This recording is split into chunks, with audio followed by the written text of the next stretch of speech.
Cairo recently turned 18. Her parents like to go abroad, which is why she lives alone in a big house. Only literature does not let you get bored. She has one dream, to become loved. And something new is going to happen in her life today. She will be able to meet a writer like her. Jonathan's teachers.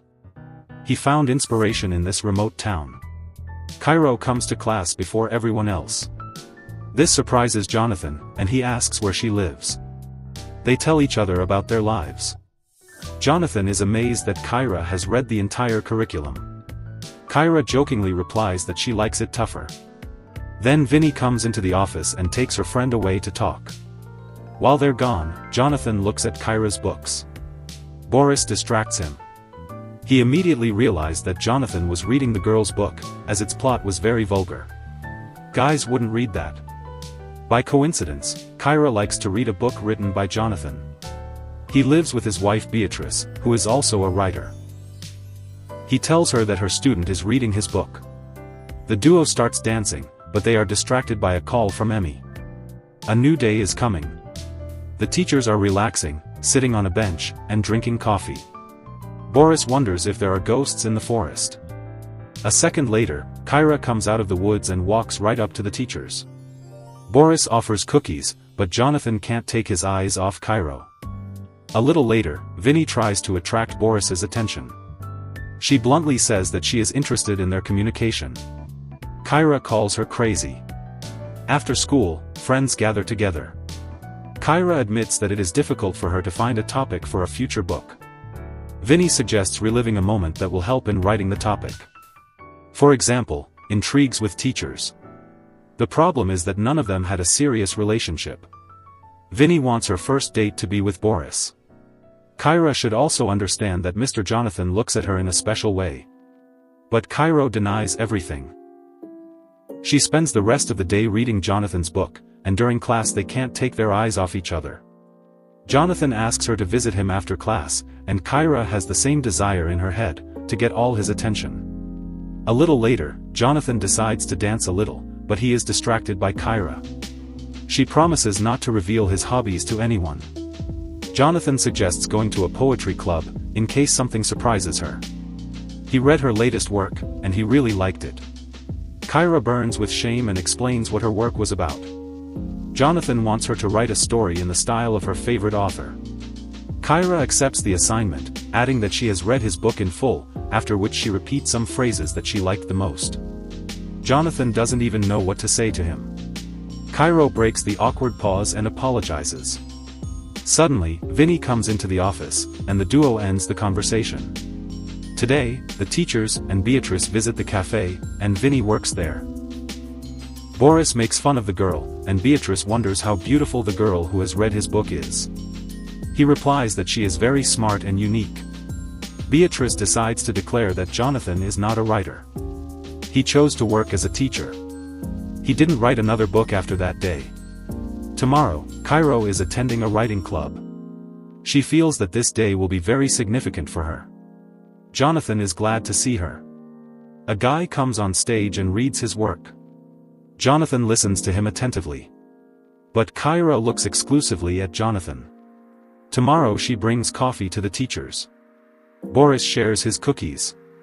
Cairo doesn't understand why Boris makes such delicious cookies, but she doesn't tell anyone about it. He could sell it. Vinny will be able to make a logo. The girls stopped by Jonathan's place today. He tells me that he is going to go on vacation with his wife.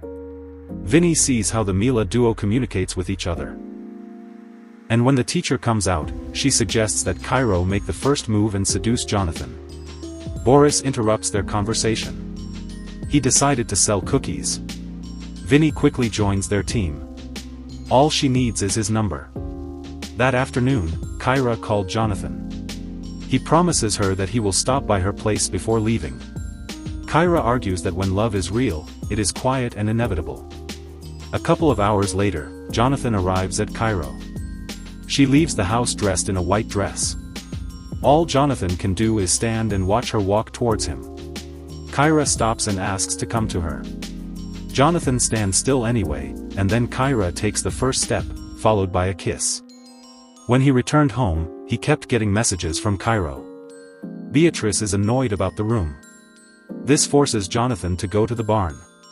There he begins to read Cairo's new book. He gets carried away and imagines that they are the main characters. Unable to resist, he does the dirty deed. A new day is coming. Kyra notices Jonathan's strange behavior. She asks what happened to him. Jonathan replies that she needs to choose a new author. She claims that he asked her to write a book about a topic she knows. Jonathan asks if she really knows this. Cairo replies that it's them. Seeing how he is swept away, Cairo calls it about two similar people who reject social restrictions. Jonathan still thinks this book is too mature. Cairo's sure he's too scared. They're not human anymore. Jonathan tries to explain that she is his student and he is a teacher. Kyra still wants recognition that the job is good, it's just that Jonathan doesn't want to admit it, and calls Jonathan redundant, but without ambition. He could be much better, but right now he's irresponsible. Before she leaves her story in the mailbox for the administration. Friends meet in the evening. Vinny asks if she likes Jonathan. Cairo calls him an imitation of sushi from a gas station, but she loves him anyway. At this time, Beatrice finds out what his student wrote, but he does not admit who the story was written about. Beatrice manages to persuade her to talk about the work. Cairo suggests Vinny write to Boris. That's what she does. He came to visit Jonathan's family. Beatrice notices Boris texting someone, but he won't tell her who it is. The conversation begins to turn in a different direction and Boris puts the phone away. Jonathan got a call from the administration and was accused of having an inappropriate relationship with Cairo, but he denies everything. He understands that if she manages to prove that they had something, he could lose his job. Beatrice adds that she is not only working, and asks to tell the truth. Jonathan swears that nothing happened. Tomorrow Kyra is skipping classes. Vinny looks very confused. She's trying to make Jonathan feel guilty, but he looks as cold as possible. Later, Cairo comes to the director and describes their adventures. Jonathan has to defend himself. He was lucky that their stories matched. To the final question, Cairo replies that nothing has happened that she would not like. Jonathan obviously doesn't know what she said, and the question confused him a lot. During recess, Boris realizes that Jonathan has fallen in love with Cairo. He's unlucky that he can't see the line that can't be crossed. That's why he got into such a mess. Upon returning home, Beatrice asks her questions. Beatrice doesn't believe his lies. Jonathan couldn't deny that a spark had passed between them and Cairo. That was the last straw. Beatrice is going to file for divorce. Vinny comes to Cairo and asks her not to harm Jonathan. It will ruin his life, just to get revenge for him rejecting her. Vinny will stand up for Jonathan and tell him that Cairo is lying. She quickly replies that Vinny won't be able to do it. She has dirt on her and Boris. When Cairo finishes writing a book about her and Jonathan, the movie ends.